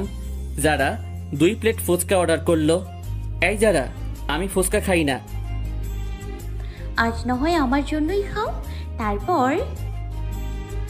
তারপর আর কি, আমার রাজি হতে হলো। সেখানে বসার জন্য বেঞ্চ রাখা ছিল, ওখানে দুজনে মিলে বসলাম। তারপর যারা আমার কাছে এসে বক বক করতে লাগলো। একটু পর মনে হলো যে কান্দুইটা আইসিইউতে রেখে আসতে হবে। একটু পরে ফুচকা দিয়ে গেল দোকানদার। তখন যারার বক বক থেমে গেল, আর আমিও স্বস্তির নিঃশ্বাস ফেললাম। দুজনে মিলে ফুচকা খেতে লাগলাম। কিন্তু আমি 2 থেকে 3টা ফুচকা খেয়েই চোখ দিয়ে পানি চলে আসলো, কারণ ফুচকাতে একটু বেশি ঝাল হয়ে গেছে। আমার প্রচণ্ড পরিমাণে ঝাল লাগছে, তাই আর খেয়ে পারছি না। এদিকে ঝালে আমার অবস্থা খারাপ হয়ে গেছে। যারার দিকে তাকিয়ে দেখি খুব মজা করে ফুচকা খেয়ে যাচ্ছে। ওর আশেপাশে যে কেউ আছে সেটা মনে হয় ওর খেয়ালই নেই। হঠাৎ করে যারা আমার দিকে তাকালো, তারপর আমার অবস্থা দেখে বুঝে গেল আমার ব্যাপারটা। এই তোমার কি অনেক বেশি ঝাল লেগেছে? তোমার কি পানি লাগবে? এই কথা বলছো না কেন? আমার এত বেশি ঝাল লাগছে যে আমি হাঁপাচ্ছি, কথাই বলতে পারছি না। তারপর যারা ফুচকার দোকানিকে বলল, এই মামা, আপনার কাছে পানি আছে? পানি দিন তো। পানি তো নেই। কি বলছেন কি আপনি? পানি নেই মানে? তাহলে ফুচকা বিক্রি করছেন কেন? আপনাকে তো আগেই বলেছিলাম যে ওই ফুচকাতে ঝাল কম দিতে, আবার বলতেছেন যে পানি নাই। Sorry madam. এদিকে আমার অবস্থা খারাপ হয়ে গেছে। আমার অবস্থা দেখে যারা আমার হাত ধরে উঠিয়ে দাঁড় করালো। তারপর টানতে টানতে একটা গাছের আড়ালে নিয়ে গেল। আমি ঝালের কারণে কান্না করে দিছি। যারা আমার সামনে এসেই 2 ঠোঁট এক করে দিল। যারা মিষ্টি ঠোঁটের ছোঁয়া পেয়ে আমার ঝাল কমতে শুরু করলো। যারা ওর ঠোঁট দিয়ে আমার ঠোঁট জোরে জোরে চুষতে লাগলো। নিমিষেই ঝাল যেন কোথায় হারিয়ে গেল যারা ঠোঁটের ছোঁয়ায়। কিছুক্ষণ পর যারা আমার ঠোঁট ছেড়ে দিল। এই তোমার ঝাল কমেছে? তারপর আমি না বলতেই যারা আবার ওর ঠোঁট দিয়ে আমার ঠোঁট জোড়া চেপে ধরলো। এইভাবে কিছুক্ষণ থেকে তারপর ছেড়ে দিল। এবার ঝাল কমেছে তো? আমি না বলেই হেসে দিলাম। যারাও ব্যাপারটা বুঝতে পেরে আমার বুকে মৃদু আঘাত করতে লাগলো। আমিও যারাকে জড়িয়ে ধরলাম। তারপর আমরা দোকানে গিয়ে ফুচকার বিলটা দিয়ে দিলাম। বিল দিয়ে বাসার দিকে রওনা দিলাম। পথে যারাকে একটা চকলেট আইসক্রিম কিনে দিলাম। যারা আইসক্রিম পেয়ে খুশিতে ওর চোখ জলজল করতে লাগলো। তারপর আবার যারাকে নিয়ে বাসার দিকে যেতে লাগলাম। কিছুক্ষণ পরে বাসায় পৌঁছে গেলাম। বাসায় আসতে আসতে সন্ধ্যা হয়ে গেল। তারপর নিজের রুমে চলে গেলাম। রাতে খেয়ে দিয়ে ঘুমিয়ে গেলাম। পরের দিন সকালে উঠে নাস্তা করে যারাকে নিয়ে কলেজে চলে গেলাম। তারপর যার যার ক্লাসে চলে গেলাম। 2টা ক্লাস করে বাইরে চলে আসলাম। তারপর যারাকে ফোন করে ক্যাম্পাসে আসতে বললাম। আচ্ছা তুমি থাকো, আমি 10 মিনিটে আসতেছি।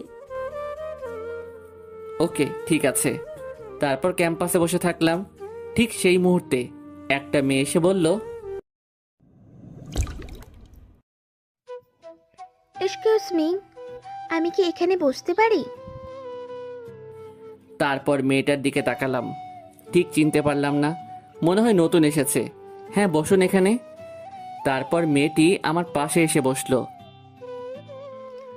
আচ্ছা, আমি এই কলেজে নতুন এসেছি, কাউকে তেমন চিনি না, আমাকে কি আপনার বন্ধু বানাবেন? হ্যাঁ অবশ্যই, কেন নয়। হাত বাইরে দিয়ে। হাই, আমি তাইবা। আমিও মুচকি এসে হাত বাড়িয়ে হ্যান্ডশেক করলাম। হাই, আমি মাহফুজ। ঠিক সেই মুহূর্তে যারা আমাদের সামনে চলে আসলো। আমি তখনও তাইবার হাত ধরে বসে আছি। যারা হঠাৎ করে চলে আসায় হাতটা ছাড়তে মনে নাই। ও তাহলে এখানে এই কাজ চলছে। মাহফুজ, তুমি কি করে পারলে আমার সাথে এরকম করতে? আমি তো যারার কথায় কিছুই বুঝতে পারতেছি না। কি হয়েছে যারা, কি বলতেছো এসব? কি বলতেছি মানে তুই বুঝতে পারছিস না? আমার অবর্তমানে তুই এই মেয়ের সাথে রিলেশন করতেছিস, আবার হাতে হাত ধরে বসেও আছিস, আর এখন সাধু সাজা হচ্ছে যে কিছুই বুঝতে পারছিস না। যারার কথা শুনে তো আমার চোখ কপালে উঠে গেল। আমি তখনই তাইবার হাত ছেড়ে দিলাম। কি বলতেছে এইসব? যারা, তুমি ভুল বুঝতেছো। আমাদের মাঝে কোনো কিছুই নাই। আজকে জাস্ট মেয়েটা আমার ফ্রেন্ড হলো। তোকে বিশ্বাস করাটাই ভুল ছিল। থাক তুই এই মেয়েকে নিয়ে, আমি চললাম। এই যারা, আমার কথাটা তো শোনো। বলে অনেক ডাকলাম, বাট কোনো কথা না বলেই চলেই গেল। সাধারণ একটা চোখে দেখা বিষয় নিয়ে এমন করলো। তাইবা এতক্ষণ বসে বসে আমাদের কাহিনী দেখতেছিল। তাইবা তো অনেক অবাক হয়ে গেছে। তারপর বলল, সরি মাহফুজ, আমার জন্য তোমাদের সম্পর্কে খাত তৈরি হলো। আমি যদি এখন না আসতাম তাহলে এমন হতো না। আরে তুমি মন খারাপ করতেছো কেন? এটা তেমন কোনো বিষয় না। আসলে যারা আমাকে অনেক ভালোবাসে তো তাই এমন করেছে। যারা আসলে বিষয়টা বুঝতে পারে নাই। যারাকে ব্যাপারটা বোঝালে ঠিক হয়ে যাবে। আচ্ছা ঠিক আছে, তুমি এখন বাসায় যাও, আর আমি যারাকে ঠিক করি। বলে আমি বাসার দিকে রওনা দিলাম। একটু পর বাসায় পৌঁছে গেলাম। বাসায় গিয়ে কলিং বেল দিলাম। তারপর আম্মু এসে দরজা খুলে দিল। ভিতরে ঢুকতেই আম্মুর প্রশ্ন, কি রে মাহফুজ, জারার সাথে তোর কি হয়েছে? জারা বাসায় এসে কাঁদতে কাঁদতে উপরে চলে গেল। কিছু হয়নি আম্মু, সাধারণ একটা ব্যাপার নিয়ে রাগ করছে। ও ঠিক হয়ে যাবে। ও ঠিক আছে। তারপর আমি রুমে চলে গেলাম। গিয়ে দেখি যারা রুমে শুয়ে আছে। আমি কিছু না বলে ফ্রেশ হতে চলে গেলাম। তারপর নিচে গিয়ে খেয়ে আসলাম। খাওয়ার পর্ব শেষ করে আবার রুমে চলে আসলাম। পাগলিটা এখনও একইভাবে বিছানায় শুয়ে আছে। এতক্ষণ আমি বাসায় এসেছি, একবারও আমার দিকে ফিরেও তাকায়নি। বুঝলাম পাগলিটা আমার উপর অনেক রাগ করে আছে। আমিও পাগলিটার পাশে গিয়ে শুয়ে পড়লাম। আমি শোয়ার পরে যারা আমার থেকে একটু দূরে সরে গেল। বাব্বা, এত অভিমান আর রাগ একসাথে জমা করে রেখেছে। থাক, এখন আর ওকে বিরক্ত করব না। একটু পরে এমনিতেই ঠিক হয়ে যাবে। এভাবে ওর পাশে শুয়ে থাকলাম। এভাবে দুপুর গড়িয়ে বিকেল হয়ে গেল। তারপর শোয়া থেকে উঠে বসলাম। দেখি পাগলিটা ঘুমিয়ে গেছে, তাই ওকে আর ডাকলাম না। তারপর ফ্রেশ হয়ে বাইরে গেলাম একটু ঘুরতে। কিন্তু ঘুরতে ইচ্ছে হচ্ছে না আজকে। প্রত্যেক দিন যারাকে নিয়ে ঘুরতে যাই তো, আজ যারা নাই তাই ভালো লাগছে না। অনেক সময় আনমনে ঘুরলাম। তারপর সন্ধ্যার দিকে বাসায় চলে আসলাম। বাসায় এসে রুমে গিয়ে ফ্রেশ হয়ে নিলাম, কিন্তু যারাকে কোথাও দেখতে পাচ্ছি না। কই গেল মেয়েটা? বেলকুনিতে গেলাম, কিন্তু সেখানেও নাই। তারপর মনে পড়লো যারার মন খারাপ থাকলে ছাদে গিয়ে দাঁড়িয়ে থাকে। তারপর আমিও ছাদে গেলাম যারা আছে নাকি দেখতে। ছাদে গিয়ে দেখি যারা ছাদের রেলিং ধরে আকাশের দিকে তাকিয়ে দাঁড়িয়ে আছে। তখন আমিও যারার কাছে গেলাম, গিয়ে পিছন থেকে জড়িয়ে ধরলাম। যারা পিছনে ঘুরে আমাকে দেখে ঝটকা মেরে নিজেকে ছাড়িয়ে নিল। আর শাড়ি ভাবি বলল, তুই কোন সাহসে আমাকে জড়িয়ে ধরেছিস? যা গিয়ে ওই মেয়েকে জড়িয়ে ধর। আমার কাছে এখন কেন এসছিস? যারা, তুমি ব্যাপারটা ভুল বুঝতেছো। মেয়েটা শুধুমাত্র আমার বন্ধু। হ্যাঁ, এখন তো আমাকে এসবই বোঝাবি। আমিই ভুল করেছিলাম তোকে ভালোবেসে। ঠাস ঠাস করে যারাকে দুইটা চড় মেরে দিলাম। ওই, তোকে কতবার বলবো যে আমি কোনো রিলেশনে নাই? মেয়েটা আজই কলেজে নতুন এসেছে, তাই ওর সাথে কথা বলতেছিলাম। তখন থেকে একই কথা বলে যাচ্ছিস। আমাকে কি তোর একটু বিশ্বাস হয় না? এতটাই খারাপ ভাবিস আমাকে? প্রচণ্ড রাগের জন্য এক নিঃশ্বাসে সবগুলো কথা বললাম। যারার দিকে তাকিয়ে দেখি মুখে হাত দিয়ে মাথা নিচু করে দাঁড়িয়ে আছে, মুখটা একদম লাল হয়ে গেছে। আসলে রাগের জন্য বোধহয় চটা জোরেই মারা হয়ে গেছে। আমি আস্তে আস্তে বললাম, যারা আমার দিকে তাকাও।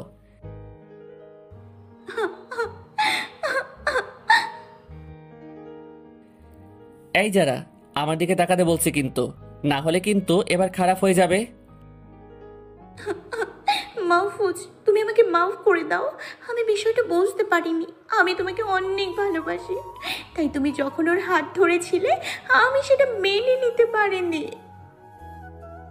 আমি সেটা বুঝতে পারছি আমার পাগলিটা। হ্যাঁ, এখন আর একটু কাঁদবে না। যারা চোখের পানি হাত দিয়ে মুছে দিলাম। হ্যাঁ, এবার একটু হাসো তো দেখি। জানো তো, তোমার হাসি আমার অনেক ভালো লাগে। আমার কথা শুনে যারা হেসে দিল, আর তখন আমি ওর হাসি দেখে অন্য জগতে চলে গিয়েছিলাম। একটু মেয়ের হাসিতে যে এতটা মাদকতা থাকতে পারে সেটা যারাকে না দেখলে বুঝতে পারতাম না। তারপর যারাকে কোলে করে নিয়ে রুমে চলে আসলাম। তারপর রাতের খাবার খেয়ে বিছানায় শুয়ে পড়লাম, কারণ কালকে আবার কলেজে যেতে হবে। যারার সাথে খুনসুটি করতে করতে রাতে ঘুমিয়ে গেলাম। সকালে যারার ডাকে ঘুমটা ভাঙলো। তারপর ফ্রেশ হয়ে ল্যাপটপটা নিয়ে বসলাম। ল্যাপটপটা অন করতেই তো আমার চোখ খুশিতে জলজল করে উঠল, কারণ আমি বিদেশে যে ভার্সিটিতে পড়ার জন্য আবেদন করেছিলাম সেখানে আমাকে সিলেক্ট করে নিয়েছে। আসলে আমার অনেক দিনের ইচ্ছা যে আমি দেশের বাইরে গিয়ে স্টাডি করব, আর আজকে সেই স্বপ্নটা পূরণ হলো আমার। কি যে খুশি লাগতেছে, কি আর বলবো। যাই হোক, তারপর সকালে নাস্তাটা সেরে যারাকে নিয়ে কলেজে চলে গেলাম। কলেজে গিয়ে দেখি তায়েবা একা একা বসে আছে। তারপর যারাকে তায়েবার সাথে পরিচয় করিয়ে দিলাম।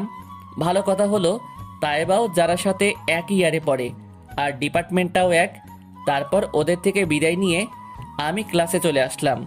আজকে স্যার এসে সবাইকে কিছু নোট দিয়ে গেলেন। 2টা ক্লাস করে বাইরে চলে আসলাম।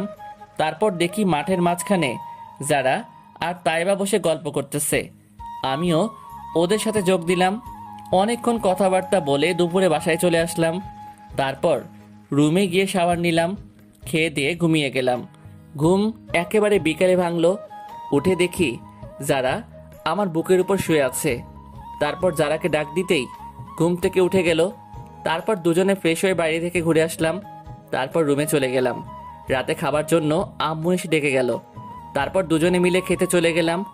সবাই মিলে খেতে খেতে আমি স্টাডির কথাটা বললাম। আব্বু, আমি দেশের বাইরে একটা ভার্সিটিতে আবেদন করছিলাম, আর আজকে ওরা আমাকে সিলেক্ট করছে। কিছুদিন পরে আমাকে দেশের বাইরে চলে যেতে হবে। আমার কথা শুনে যারাকে দেখলাম মুখটা মলিন করে ফেলছে। সে কি, এসব কি বলতেছিস তুই? আমাদের ছেড়ে ওই বিদেশ গিয়ে পড়ালেখা করবি? আব্বু, আমার অনেক দিনের ইচ্ছা যে আমি দেশের বাইরে লেখাপড়া করব। তোমরা অবশ্যই না করবে না? সেটা তো বুঝলাম, কিন্তু যারা মা এতদিন কিভাবে একা একা থাকবে? আব্বু কথাটা বলার পর যারা মন খারাপ করে রুমে চলে গেল। দেখলি তুই, যারা তোর কথা শুনে চলে গেল। তুই তো দেশে থেকেই ভালো ভার্সিটিতে পড়তে পারিস। দেখো আব্বু, আমি যা বলেছি সেটাই ফাইনাল, আর যারাকে আমি বুঝিয়ে বলবো বিষয়টা। ঠিক আছে, তুই যা ভালো মনে করিস। তারপর খেয়ে দিয়ে রুমে চলে আসলাম। যারাকে রুমে দেখতে পাচ্ছি না, নিশ্চয়ই ছাদে গেছে, তাই আমিও গেলাম। গিয়ে দেখি যারা মন খারাপ করে দাঁড়িয়ে আছে। তখন আমি গিয়ে যারাকে পিছন থেকে জড়িয়ে ধরলাম। দেশের বাইরে কি না গেলে হয় না? আমি এতদিন কিভাবে একা থাকবো? মাত্র তো 3টা বছর, দেখতে দেখতে চলে যাবে। আর আমি তো তোমাকে প্রতিদিন ফোন করব, কোনো সমস্যা নাই। না, তারপরে আমি তোমাকে ছেড়ে থাকতে পারবো না। তুমি বিদেশে যাবে না, এটাই ফাইনাল। যারা আমাকে যেতেই হবে, কারণ এটা আমার অনেক দিনের ইচ্ছা। তুমি যাবে না, আমি তোমাকে যেতে দেব না, আর এটাই ফাইনাল। না হলে আমি কিছু একটা করে ফেলবো। মাহফুজের প্রচণ্ড রাগ হয়ে যায় যারার কথা শুনে। আমি বিদেশে যাব আর এটাই ফাইনাল বলে মাহফুজ পিছনে সরে যেতেই ছাদ থেকে পিছলে যায়। মাহফুজ নিচে পড়ে যেতে গেলে যারা মাহফুজের হাত ধরে ফেলে, তারপর শক্ত করে জড়িয়ে ধরে। পাঠকরা তো কত কিছু ভেবে ফেলেছেন যে মাহফুজ মরে যাবে, এই সেই। আরে ভাই, আমি মারা গেলে গল্প শোনাবে কে? যারা বলল, আমি তোমাকে কখনোই আমার জীবন থেকে হারাতে দিব না, সব সময় আগলে রাখবো। আর আমি বুঝতে পারছি যে তুমি বিদেশে পড়ালেখা করবে, সো আমি তোমাকে যেতে দিব, তবে অনেকগুলো শর্ত আছে। তো আমার কলিজাটা, শর্তগুলো একটু শুনি। 1 ঘন্টা পর পর আমাকে ভিডিও কল দিতে হবে, সব সময় আমার কথা মনে করবে, কোনো মেয়ের দিকে ভুলেও তাকাবে না, মাথা সবসময় নিচু করে রাখবে, ভালো করে লেখাপড়া করবে। আর কোনো শর্ত বাকি আছে নাকি? হ্যাঁ আছে, মনে পড়লে বলবো। তারপর যারার সাথে রুমে চলে আসলাম। রাত অনেক হয়ে গেছে, তাই শুয়ে পড়লাম। সকালবেলায় যারার ডাকে ঘুমটা ভেঙে গেল। তারপর ওয়াশরুমে গেলাম ফ্রেশ হতে। ওয়াশরুম থেকে বেরিয়ে ল্যাপটপটা নিয়ে বসলাম। তারপর ইন্টারনেটে ঢুকে দেখি সেই ভার্সিটি থেকে আমার ফর্মটা পূরণ করে দিয়েছে। আগামী মাসেই আমাকে চলে যেতে হবে দেশের বাইরে। মনটাও ভালো হয়ে গেল, কারণ অনেক দিনের স্বপ্ন পূরণ হবে। তারপর খাবার খেতে নিচে গেলাম, দেখি সবাই বসে আছে। আমি যেতেই খাওয়া শুরু করলো। খাওয়ার এক পর্যায়ে আব্বু বলল, মাহফুজ, তোর ভার্সিটির কি খবর, যেটাতে তুই অ্যাপ্লাই করছিলে? হ্যাঁ আব্বু, ওরা ফর্ম পূরণ করে দিয়েছে। আগামী মাসেই আমাকে চলে যেতে হবে। ওহ, ঠিক আছে, তাহলে এই কয়দিনে সব কিছু ঠিকঠাক করে নে, সময় তো আর বেশি নেই। হ্যাঁ আব্বু।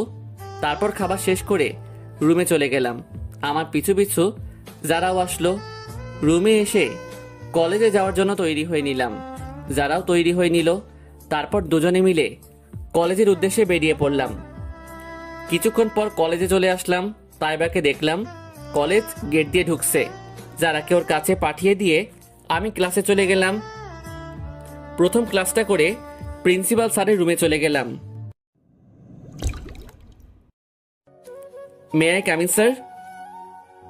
হ্যাঁ মাহফুজ, ভিতরে আসো। তো বলো, কি প্রয়োজনে আসলে?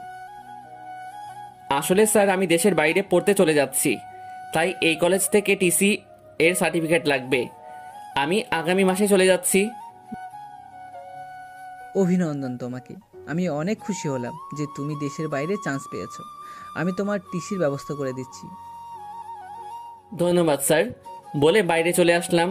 তারপর যারাকে ফোন করে ক্যাম্পাসে আসতে বললাম। একটু পর যারা আর তাইবা একসাথে আসলো। তারপর সবাই মিলে একসাথে বসলাম। ভাইয়া, আপনি বললেন দেশের বাইরে চলে যাচ্ছেন? হ্যাঁ যাচ্ছি, বাট তোমাকে কে বলল? কে আবার? যারা বলেছে আমাকে। যারার দিকে তাকিয়ে বললাম, তুমি আর কয়জনকে বলছো? বলবে আমাকে? মাত্র তাইবাকেই বললাম। তারপর আরো কিছুক্ষণ গল্প করে কলেজ থেকে বাসায় চলে আসলাম। বাসায় এসে ফ্রেশ হয়ে খেয়ে নিলাম। তারপর একটানা ঘুম দিলাম। বিকেলে ঘুম ভাঙলে ল্যাপটপ নিয়ে ভর্তির কাজ করতে লাগলাম। এভাবেই আমার সময় কাটতে লাগলো। দেখতে দেখতে 1 মাস পার হয়ে গেল। এই 1 মাসের মধ্যে যারা আমাকে অনেক কেয়ার নিয়েছে, সবসময় আমার পাশে পাশে থেকেছে, আমার যাতে কোনো কষ্ট না হয় সেই জন্য যারা সব সময় দেখভাল করছে। এভাবে কখন যে সময় ফুরিয়ে যাওয়ার দিন চলে এসেছে বুঝতেই পারিনি। হ্যাঁ, আজকে দুপুরেই আমার ফ্লাইট। সকাল থেকে সবাই ব্যস্ত হয়ে গেছে আমাকে গুছিয়ে দেওয়ার জন্য। যারা তো সেই রাত থেকে আমাকে উপদেশ দেওয়া শুরু করছে, আমি কখন খাবো, কখন গোসল করব, কোনো মেয়ের দিকে তাকাবো না। তারপর আরো কত কিছু যে বলল অত মনে নাই। সময় দেখতে দেখতে সকাল গড়িয়ে দুপুর হয়ে গেল। এখন আমার পরিবার সহ এয়ারপোর্টে দাঁড়িয়ে আছি। আস্তে আস্তে আমার যাওয়ার সময় হয়ে আসছে। আব্বু আম্মুর থেকে এখন বিদায় নিয়ে যারার কাছে আসতেই আমাকে জড়িয়ে ধরে হু হু করে কেঁদে দিল। আমি এতদিন তোমাকে ছেড়ে কিভাবে থাকবো? আরে পাগলি, আমি তো মাত্র কয়েকদিনের জন্য যাচ্ছি। আর তাছাড়া আব্বু আম্মু তো তোমার সাথেই থাকবে। আমাকে যখন দেখতে ইচ্ছে করবে তখন ভিডিও কল দিবে, তাহলেই তো হয়ে গেল।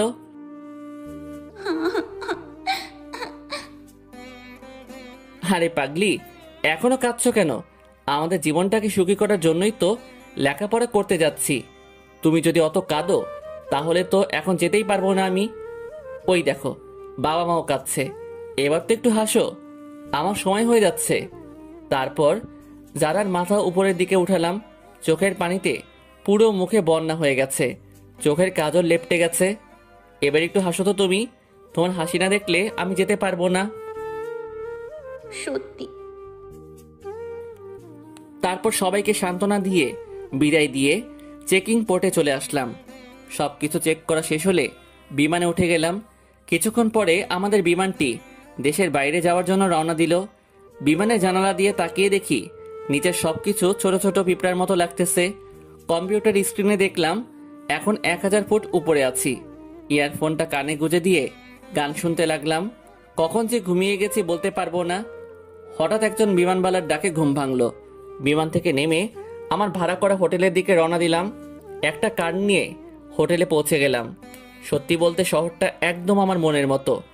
হোটেলটাকেও অনেক পছন্দ হলো। যাই হোক, হোটেলে নিজের রুমে চলে গেলাম। রুমটা খুব সুন্দর করে সাজানো। তারপর ওয়াশরুম থেকে ফ্রেশ হয়ে বিছানায় বসলাম। এখন যারাকে ফোন দিতে হবে। অনলাইনে গিয়ে দেখি যারা আছে। তখন যারাকে ভিডিও কল দিলাম। যারা আমার সাথে কথা বলতে পেরে তো প্রচণ্ড আকারে খুশি। তারপর আব্বু আম্মুর সাথে কথা বললাম। একটু পর হোটেল থেকে রাতের খাবার খেয়ে এসে শুয়ে পড়লাম। সকালবেলা ফোনের স্ক্রিনের আওয়াজে ঘুম ভাঙলো। ফোনের স্ক্রিনে তাকিয়ে দেখি যারা ফোন দিয়েছে। হ্যাঁ যারা, বলো। তুমি এখনো ঘুমিয়ে আছো? যাও তাড়াতাড়ি উঠে ফ্রেশ হয়ে খেয়ে নাও, তারপর আবার আমাকে ফোন দিবে। ওকে। তারপর উঠে ফ্রেশ হয়ে খেয়ে নিলাম। এখন ভার্সিটির উদ্দেশ্যে রওনা দিব, তাই ড্রেস পরে নিলাম। তারপর রওনা দিব আবার যারার ফোন। কি করো? এই তো ভার্সিটি যাওয়ার জন্য রওনা দিয়েছি। Okay bye. তারপর একটা ট্যাক্সি নিয়ে ভার্সিটির উদ্দেশ্যে রওনা দিলাম। একটু পর আমার গন্তব্যস্থলে পৌঁছে গেলাম। ভার্সিটির গেট দিয়ে প্রবেশ করতেই অবাক হয়ে গেলাম, কারণ এত বড় শিক্ষা প্রতিষ্ঠান এর আগে দেখিনি। এরপর প্রিন্সিপালের রুমে গিয়ে সব কাগজপত্র জমা দিয়ে ভর্তি নিশ্চিত করলাম। এরপর কলেজ ক্যাম্পাসে এসে কিছু বাংলাদেশি বন্ধুদের সাথে বন্ধুত্ব হয়ে গেল। তারপর সবার সাথে ক্লাসে চলে গেলাম। স্যার আমাকে সবার সাথে পরিচয় করিয়ে দিলেন। তারপর ক্লাস শুরু করলেন। এইভাবেই আমার স্টাডি চলতে লাগলো। দেখতে দেখতে 2 বছর পেরিয়ে গেল। এর মধ্যে প্রায় সব সময় পরিবারের সাথে কথা বলেছি।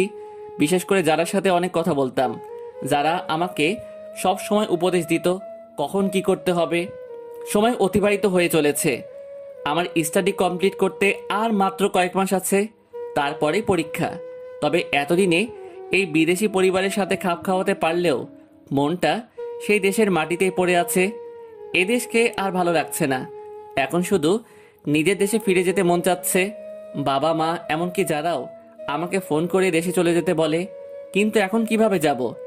গ্র্যাজুয়েশন কমপ্লিট করার আর মাত্র কয়েক মাস আছে। একেবারে স্টাডি কমপ্লিট করে তারপর দেশের মাটিতে পা রাখবো। দেখতে দেখতে আমার পরীক্ষা চলে আসলো। আমার পড়াশোনা আগে থেকে শেষ করে রাখছিলাম, তাই পরীক্ষাতে সব কিছুই সহজভাবে পেয়েছি। একে একে সবগুলো পরীক্ষাই শেষ হয়ে যায়। কিছুদিন পর আমাদের রেজাল্ট প্রকাশ হয়। রেজাল্ট দেখে তো আমি খুশিতে জ্ঞান হারানোর মতো অবস্থা। আমি টপ 10 জনের মধ্যে প্রথম স্থান অধিকার করেছি। আমি তখনই ফোন করে বাবা মা আর যারাকে জানিয়ে দিলাম। ওরাও অনেক খুশি হয়েছে। এখন সবাই মিলে চাপ দিচ্ছে দেশে ফিরে যাওয়ার জন্য। তারপর সবাইকে জানিয়ে দিলাম যে আমি 1 মাস পরে দেশে ফিরব।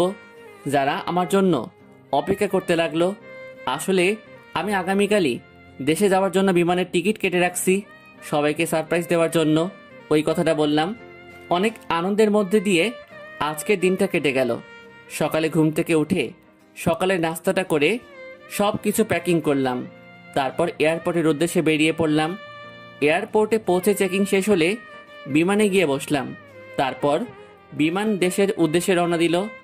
দুপুরের দিকে বাংলাদেশ এয়ারপোর্টে পৌঁছে গেলাম। এয়ারপোর্ট থেকে ট্যাক্সি নিয়ে সোজা বাসার উদ্দেশ্যে বেরিয়ে পড়লাম। কিছুক্ষণ পর বাসায় পৌঁছে গেলাম। ভাড়া মিটিয়ে বাসার গেট দিয়ে ভিতরে ঢুকলাম। এই 3 বছরে চারপাশের পরিবেশটা অনেকটাই পাল্টে গেছে। সব কিছু প্রায় নতুন নতুন লাগছে। বাসার গেট দিয়ে ঢুকতেই দেখি অনেক সুন্দর একটা ফুলের বাগান করা হয়েছে। সুন্দর সুন্দর ফুল ফুটেছে গাছগুলোতে। হঠাৎ পানি পড়ার আওয়াজ পেলাম। নিশ্চয়ই গাছগুলোতে কেউ পানি দিচ্ছে। তারপর আস্তে আস্তে সামনে আগাতেই দেখি আম্মু গাছে পানি দিচ্ছে। আস্তে করে পিছন থেকে আম্মুর চোখ ধরলাম। এই যারা, এখন এইসব করার সময় নয়, প্লিজ ছেড়ে দে। আমি তো মনে মনে হাসতেছি। এই যারা, ছাড় তো আমাকে। তারপর আমাকে অনেক জোরে জড়িয়ে ধরে কান্না খুশিতে করে দিল। তুই কি জানিস তোর জন্য আমি কত অপেক্ষা করছিলাম? তুই বললি 1 মাস পর আসবি, একবার আমাকে জানিয়ে আসবি না? তাহলে এই সারপ্রাইজটা কেমন করে দিতাম? হয়েছে, এখন ভেতরে চল, অনেক ক্লান্ত হয়ে গেছিস। যারা কোথায়? কলেজ গেছে যারা, একটু পরেই চলে আসবে। তারপর আমরা ভিতরে গেলাম। রুমে গিয়ে ফ্রেশ হয়ে নিলাম। পুরো ঘরে সব জায়গায় আমার ছবি রাখা। পাগলিটা মনে হয় আমার কথা সারাদিন ভাবতো। যাই হোক, ওকে আজই সারপ্রাইজটা দিব। তারপর নিচে গিয়ে খেয়ে আসলাম। রুমে বসে বসে ফেসবুকিং করতেছিলাম। তখনই কারো পায়ের শব্দ পেলাম। নিশ্চয়ই রুমে কেউ আসতেছে। তখনই রুমে যারা প্রবেশ করলো, আর হঠাৎ আমাকে দেখে যেন বিশ্বাসই করতে পারতেছিল না। প্রচণ্ড গতিতে এসে আমাকে জড়িয়ে ধরে কেঁদে দিল। তুমি জানো আমি কত খুশি হয়েছি। সারপ্রাইজটা কেমন লাগলো? খুব ভালো। তারপর যারা ফ্রেশ হয়ে খেয়ে নিল। দুজনে বসে গল্প করতে করতে বিকাল হয়ে গেল। বিকেলে বাইরে থেকে ঘুরে আসলাম। প্রায় রাতের দিকে বাসায় ফিরলাম। সবাই মিলে রাতের খাবার খেয়ে নিলাম। তারপর যারাকে নিয়ে রুমে আসতেই দেখি পুরো ঘর ফুল দিয়ে সাজানো। এইরকম করে কে সাজালো? কেন, আমি সাজিয়েছি। আজ আমরা বাসরাত করব বলেই মাহফুজকে বিছানায় ফেলে দিই। ভিউয়ার্স, চলেন আমরা এখান থেকে চলে যাই। এখানে এখন জয় বাংলা কনসার্ট হবে। আমাদের এখানে থাকাটা ঠিক হবে না।